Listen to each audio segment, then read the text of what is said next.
Assalamualaikum warahmatullahi wabarakatuh. Sejarawan ketika akan melakukan riset atau penelitian, maka mau tidak mau ia harus membaca hasil-hasil penelitian terdahulu yang relevan. Nah, pembacaan referensi itu akan mendapatkan banyak hal, itu pengetahuan tentang masa lampau dan juga hasil-hasil yang mungkin saja terlewatkan. Nah, sehingga apa yang belum diungkap adalah sesuatu yang memberi peluang kepada sejarawan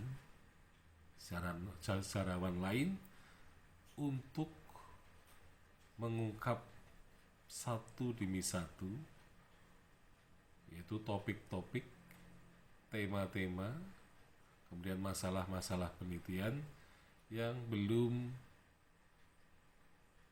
bisa dilaporkan dari hasil penelitian itu. Jadi memang karya sejarah itu memunculkan peluang bagi sejarawan lain untuk mengisi apa yang tadi disebut sebagai lubang kosong. Jadi sebenarnya lubang-lubang kosong itu jumlahnya tentu saja sangat banyak, karena apalagi sejarah Indonesia itu adalah sejarah yang sangat luas. Sejarah Indonesia adalah sejarah yang sangat besar dari bangsa besar dengan potensi kesejarahan yang sangat besar, maka lubang-lubang kosong itu semakin besar.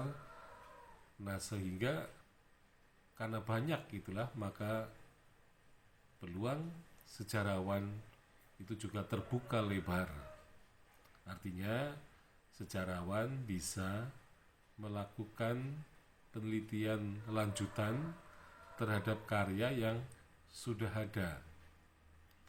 Jadi karya lanjutan itu bukanlah penelitian yang mengulang atau melakukan misalnya reproduksi atau melakukan pengulangan.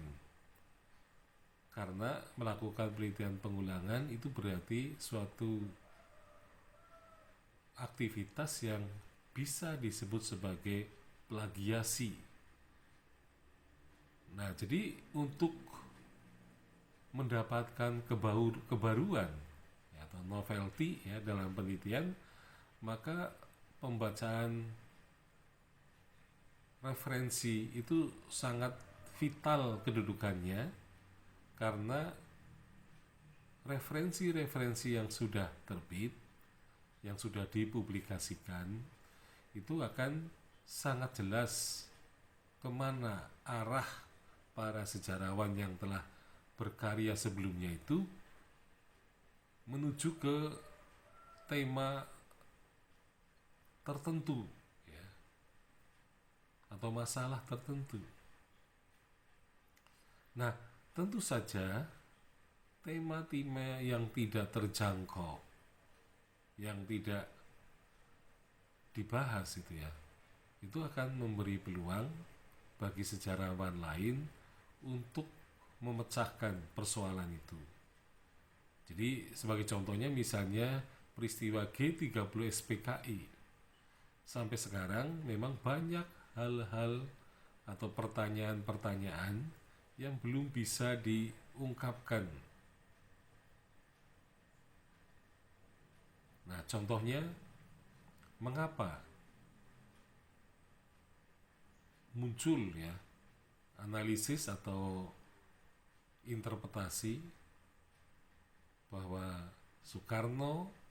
Soeharto ini bisa disebut sebagai dalang peristiwa G30 SPKI. Kemudian ada yang mengatakan juga oh ini ada kaitannya dengan apa, keterlibatan Amerika, keterlibatan Inggris misalnya dalam peristiwa itu. Nah, semua pertanyaan itu memang belum terjawab dengan sangat memuaskan. Apakah benar Soekarno itu terlibat dalam peristiwa G30 SPKI? Atau juga apakah benar Soeharto itu juga terlibat di dalam peristiwa itu? Jadi sejarah yang meneliti peristiwa G30 SPKI itu merupakan penelitian dari sudut pandang atau kacamata yang berbeda-beda, bahkan mungkin dari arah yang berbeda sama sekali. Nah, kalau tubuh sejarah atau body of knowledge-nya itu dilihat sebagai sebuah bulatan gitu ya, maka titik atau fokus G30 PKI yang dihubungkan dengan garis-garis, maka sebenarnya garis-garis yang terhubungkan dari titik lingkaran kemudian ke titik pusat itu baru garis-garis yang belum menutup semua bulatan. Jadi diibaratkan hanya satu garis dari arah timur, satu garis dari arah selatan, satu garis dari arah barat, kemudian satu garis dari arah utara. Bahkan mungkin setelah berkembang puluhan pun garis-garis itu belum bisa menyatu, belum bisa membentuk bulatan yang utuh. Nah, berarti apa? Bahwa memang ketika garis-garis itu belum tertutup seluruhnya, maka disitulah lubang-lubang kosong itu masih ada.